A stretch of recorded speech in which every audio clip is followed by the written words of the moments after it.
Do you remember that movie from 1998, Pleasantville? It's about these two teenagers who get trapped inside an old black and white TV show.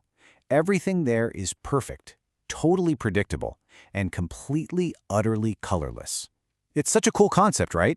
But what if I told you that our own world is, in some ways, starting to look a whole lot like Pleasantville? Let's get into it. And I mean, really think about it for a second. Have you ever just looked around and felt like everything's a little more muted, a little less vibrant than maybe you remember? Well, if you've had that feeling, I'm here to tell you you're definitely not alone. It's something a lot of us are noticing. I mean, just look at the cars on the road. Seriously, next time you're stuck in traffic, just take a look around you. It's like a sea of black, white, silver, and gray. A whole river of monochrome rolling by. And it's not just our cars. It's our homes, too. You know the look? That minimalist, sad beige aesthetic has totally taken over. We're seeing gray walls and beige furniture pretty much everywhere. It's clean, sure, but you gotta wonder, where did all the personality go? This trend has even crept into our entertainment. Have you noticed how many big blockbuster movies nowadays are just drenched in this murky, desaturated color palette? It seems like everything has to have this gritty, kind of grayish tint to it. Okay, so right about now, you might be thinking, all right, this is just me being nostalgic, a trick of the mind. But here's the thing. This isn't just a gut feeling or some personal observation. This is a real measurable phenomenon, and we've actually got the data to prove it.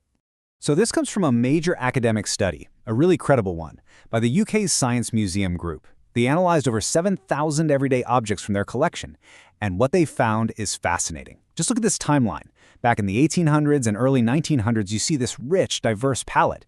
Then, boom, mid-1900s, we get brighter synthetic colors. But look what happens as we get closer to today. The palette just dramatically narrows, kind of collapsing into the blacks, whites, and grays we see everywhere now.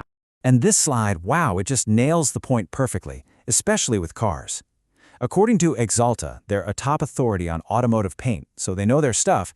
A staggering 82% of new cars around the world are black, white, gray, or silver. Let that sink in. That's more than 4 out of every 5 cars. The data is just undeniable. Our world is factually becoming less colorful. So the million-dollar question is, why? Why is this happening? What's driving this whole trend? Well, the first big reason is surprisingly simple. It comes down to money and our deep-seated fear of taking a risk. Yep, the main culprit here is that nagging anxiety over resale value. When we buy a car or decorate a house, there's this little voice in the back of our head whispering, yeah, but what's someone else going to think of this when I try to sell it? We might absolutely love a bright green car, but we worry it'll be a tough sell down the line, so we choose gray. It feels like the safe, inoffensive choice. But here's the absolute kicker. It's a total myth. A massive study, and I mean massive, they looked at 1.2 million cars. From the research site iSeeCars.com, found that the colors that actually hold their value the best are the bold ones, yellow, orange, and green. And the colors that lose the most value? You guessed it, the supposedly safe ones, white and black. Our collective fear has created this self-fulfilling prophecy, and it's literally leading us to make the worst financial decision by trying to play it safe. Wild, right? But this whole thing isn't just about money. Oh no, there's a much deeper psychological story at play here. The connection between our state of mind and the colors we surround ourselves with is, well, surprisingly profound. So in this really interesting academic study, researchers at the University of Manchester used something called the Manchester Color Wheel to explore the link between our mood and color. They asked people dealing with depression and anxiety to pick a color that matched how they felt. The overwhelming choice? Gray. By contrast, healthy participants, they tended to pick yellow. It's a clear scientific link between the color gray and feeling low. But here is where it gets really, really interesting. This relationship actually works both ways. It's not just that a gray world can make us feel down. Feeling down can literally change how we see the world. Other scientific studies show that sadness can affect our visual processing, making colors actually appear more muted to our eyes. This creates a dangerous feedback loop.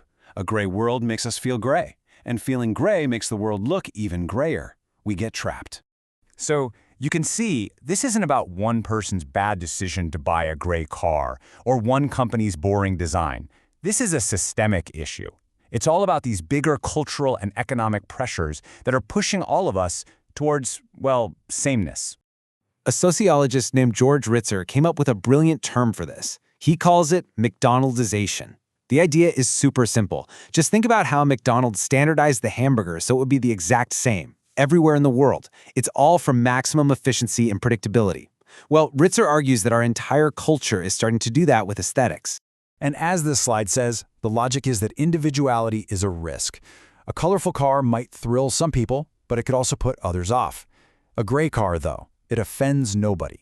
Beige might not be anyone's favorite color, but nobody really hates it either. The goal becomes creating something so inoffensive that it has mass appeal, which by definition means it doesn't truly inspire or excite anyone. Man, it all sounds a little bleak, doesn't it? A gray world, driven by fear and conformity. But it really doesn't have to be this way. There is an antidote to this creeping monochrome.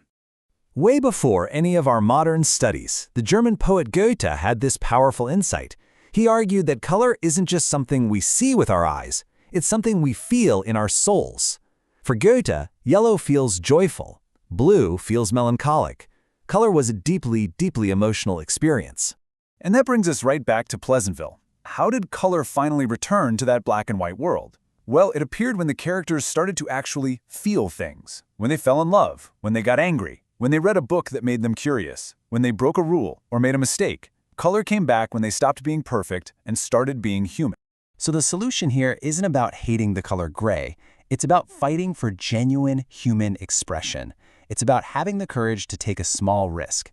Whether that's painting a wall a bold color you love or just choosing what you truly love instead of what you think you're supposed to love. And that is probably the most important point of all. Gray itself isn't the enemy. It can be beautiful. The real problem is the lack of choice. The problem is when we pick gray not because we love it, but because we're afraid of everything else. It's the difference between making a conscious choice and just being controlled by fear. At the end of the day, life isn't supposed to be some safe investment that we've optimized for resale.